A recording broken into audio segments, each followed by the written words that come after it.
What's up guys, Captain Coin Collector here, and I got 10 rolls of each denomination from the same bank. We're going bank to bank to figure out which one of the banks I go to has the best coins, and this is bank number 1, the Hendersonville Fifth Thirds. As you can see, most of them are custom wrapped rolls, and each denomination has its own surprises and own coins that we're looking for. So, as I go through each roll of coins, I'll let you know exactly what I'm looking for, and when I do get a find, I'll make sure that you guys see it. But anyways, let's go ahead to the first set of coins. We'll start with the pennies and work our way up.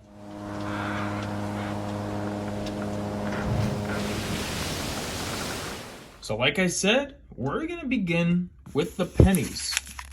The pennies are the only set of rolls where we do have some bank wrapped rolls.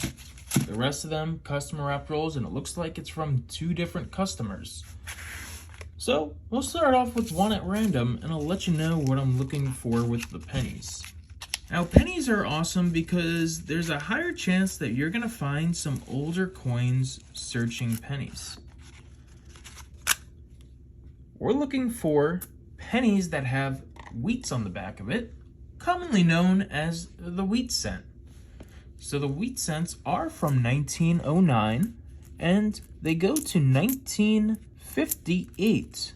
1959 will start our modern day memorial cents, which ran from 1959 to 2008. We'll keep the 2009s because those are the Bicentennial of Lincoln's birth, so they decided to have a commemorative 4 designs in 1 year for the pennies until they went to the shield cent in 2010. So like I said, we'll be keeping those 2009s, and we'll be also keeping the wheat cents.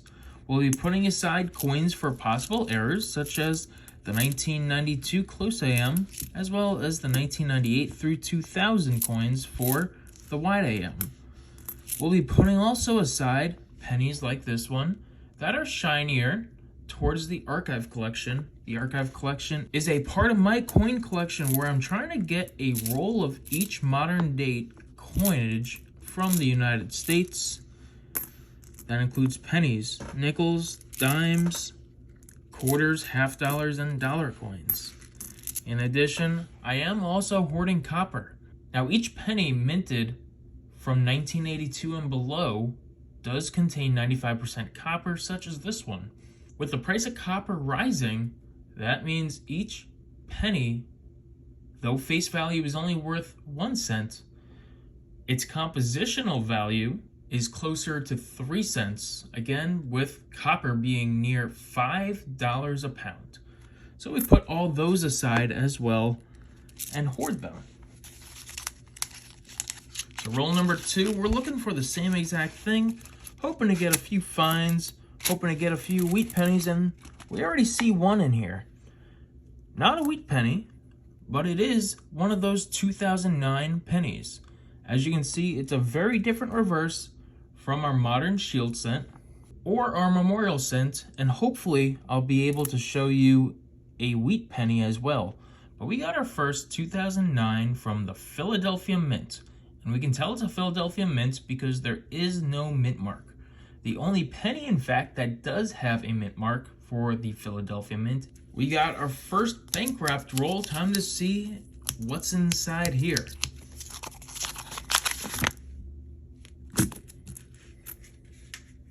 And it looks like we got our first wheat penny to show you.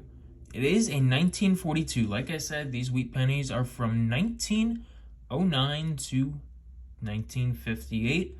So we got our first wheat penny being a 1942, and it's in crummy condition, but here you can see the reverse. It does say 1 cent, surrounded by 2 wheats on both sides, United States of America. We got our first wheat cent on the board.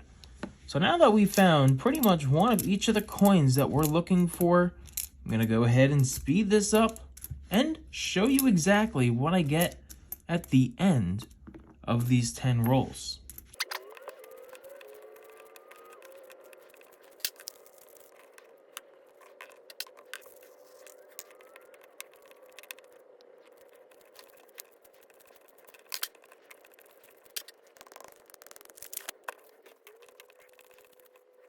looks like we're going to get another 2009, this time from the Denver Mint. And as you can see, the reason why I do love collecting these is those designs on the reverses. This one is in fact my favorite out of all of them. A very nice image of this building portrayed on the reverse of this coin. And in the same roll, would you look at this, a 1947 Denver wheat penny. So our second wheat penny in these 10 rolls.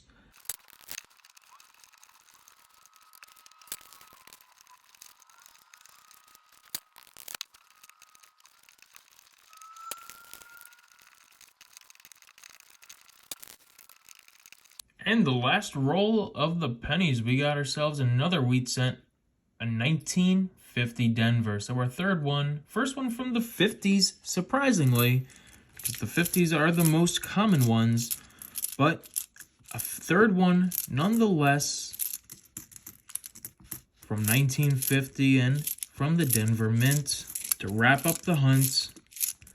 And let's see exactly what we found from the pennies. So the pennies are complete, and this is how we did. We got 7 editions for our archive collection. Again, those shinier examples of the pennies. Our shiniest and better date is a 1970 Denver. It is also a copper cent, so not too bad a condition for being 54 years old. We got 48 copper cents to add to the hoard, and 2 2009s. Both of them different mintages as well as different designs. One from the Philly and one from the Denver. And not to mention, we did find a total of 3 wheat cents. The first one, our most common one, was from 1942. Our rarest one was from 1947 with the Denver Mint mark, just under 200 million minted. And our third one was a 1950 Denver. So not too bad overall for the pennies. A great start for this customer wrapped hunt for all denominations. On to the nickels to see what we can find. Time for the nickels now, and as you can see, they're all shotgun rolls. So we have an idea of what we're gonna find based on these 10 coins. It looks like we have a good mix of coins and a lot of the older nickels based on the reverses here. But the one coin that I am looking at is on the bottom left corner. We got ourselves a low mintage nickel, and that is, again, a 2009. After the 2008 recession, in 2009, the US Mint recalculated their needs for coinage in the United States, and to save money, they decided to mint less coins. And in this case, the nickels only saw a mintage of just less than 100 million.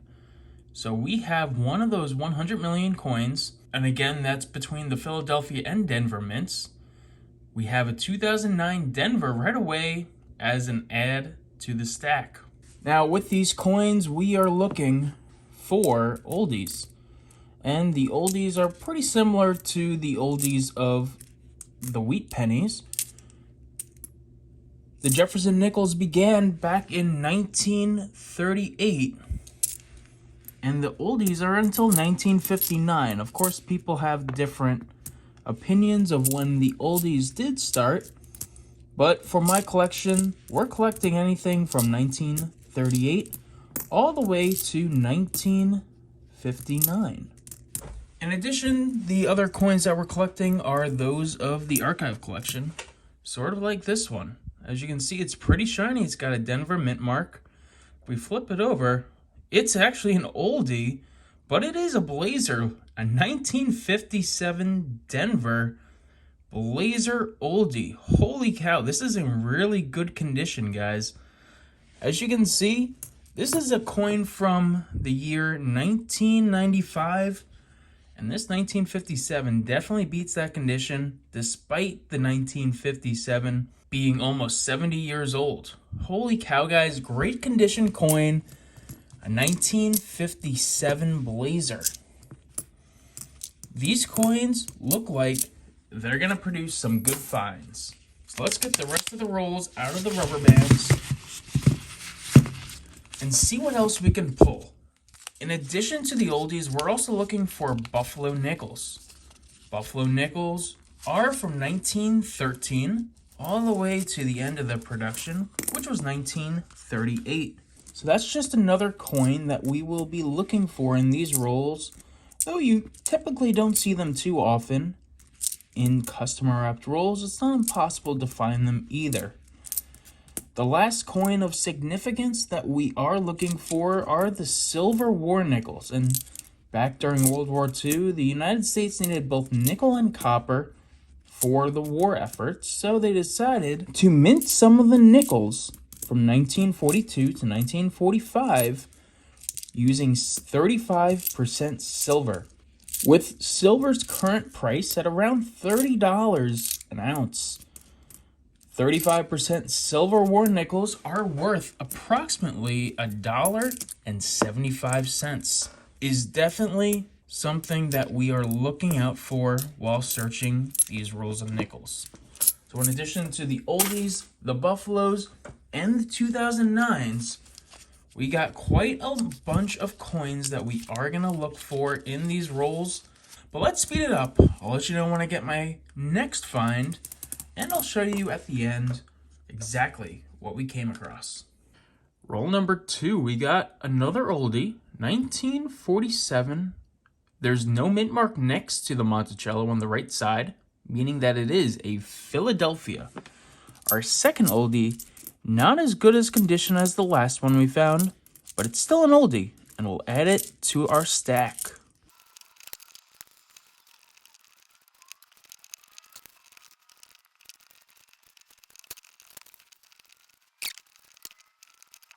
We're on roll number 6, and we got ourselves a 1941 with a mint mark, the Denver Mint.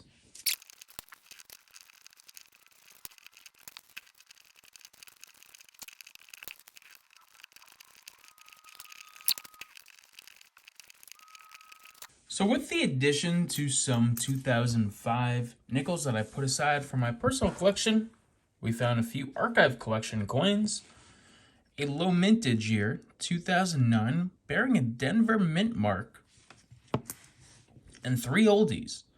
One from 1947, that was a Philadelphia. 1941 with a Denver mint mark, as you can see by the D on the right side of the Monticello.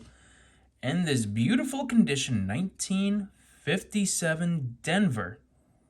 Does have a couple of steps on it, though it is a little worn. But a very low circulated 1957 Denver has to be the highlight of our nickels. On to the dimes to see if we can pull any low mintages or silver. In addition, though, we did find a copper cent, which we'll happily add to our copper hoard. We got our 10 rolls of dimes out, so let's see if we can find anything. Usually the dimes do go quick because, to be honest, there's not a lot to search for with dimes.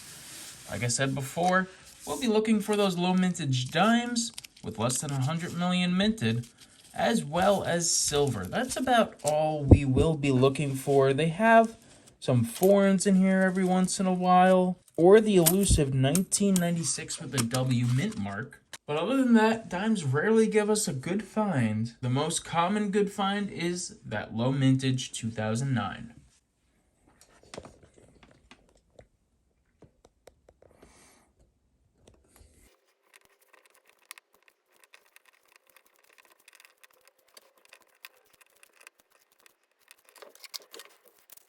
Now, the best way to hunt dimes is by edge hunting. And if you see a silverish edge, for one, it could be a foreign, such as the Canadian dime. But as a secondary, it could be the silver coins that we're looking for. At the current silver price, each silver dime, based on its weight in silver, 90% silver composition, is worth roughly $2, maybe a little bit over nowadays. So finding one is definitely a really good find, but they are far and in between to actually get one. I've rarely found silver dimes in circulation, but I know other parts of the country they are very common, just not here in Tennessee. But we always keep out for them, hoping that one day we'll find another one.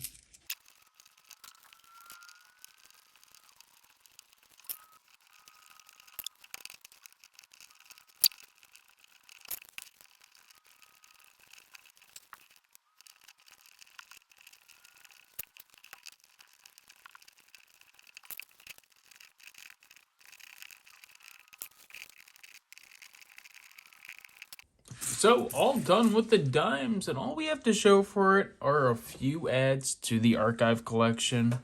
But that's okay, because now that we're done with the dimes, we can move on to the quarters. And again, they're all shotgun rolls.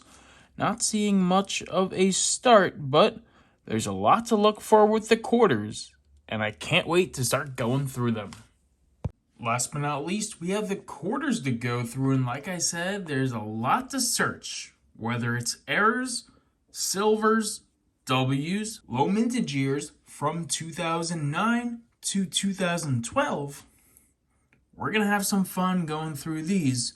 Hopefully, we can get some good finds. So here's roll number 1.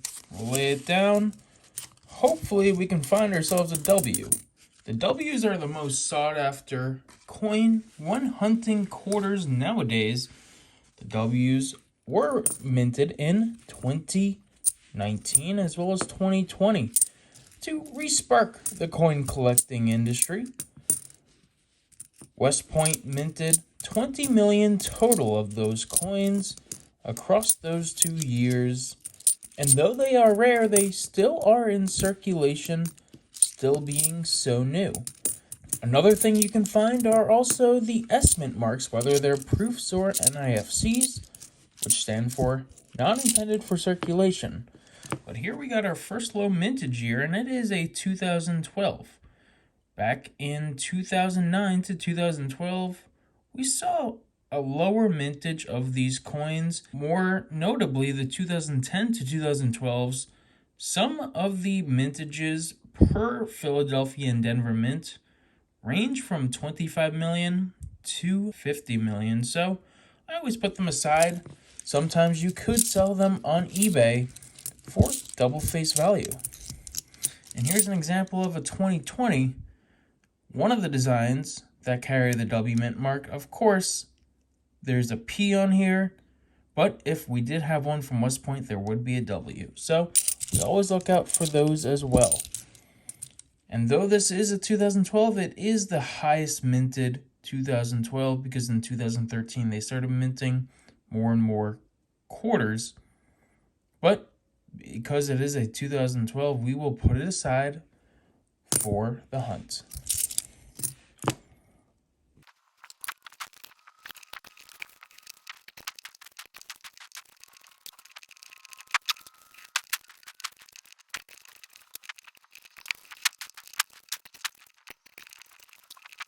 And here we have our first Bicentennial. Though they are common, they do bear a different design than the normal 1932 to 1998 quarters.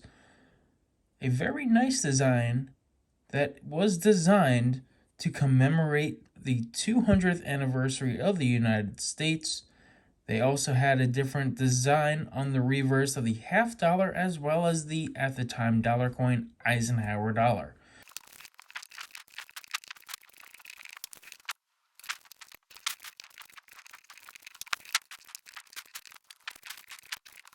Holy moly, guys. We flipped it over, and I'm so glad that we have one so I could show you that in this stack of 10, we have ourselves a W Mint mark. You can see it right here by the W under Ngabi Trust, and we can tell it's a 2020 by that V75 privy mark on the left-hand side, middle of the coin. The V75 privy mark means that we found ourselves a 2020 W. This is different from the 2019 W, where there is no V75 privy mark, where the V75 commemorates 2020 as being the 75th anniversary of the end of World War II. So we already saw the reverse, but in excitement, it is a National Park West Point 2020 quarter. A great find. Was not expecting to find that, but just to let you guys know, they are still out there. Whether they're in bank wrapped rolls or customer wrapped rolls, somebody had this in their pocket, turn it back into the bank, and it ended up in my collection. So another W mint mark quarter added to my collection. That marks 4 of them found in Tennessee. Holy cow, guys, this is amazing. Can't wait to go through the rest of these rolls. Hopefully there's some more finds like this just waiting to be found.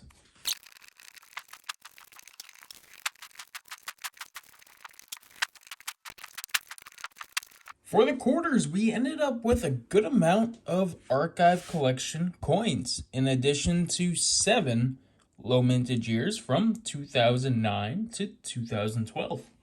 But the best find has to be the National Parks 2020 V75 Privy Mark West Point minted quarter. This easily is a $15 quarter that I picked up for just 25 cents.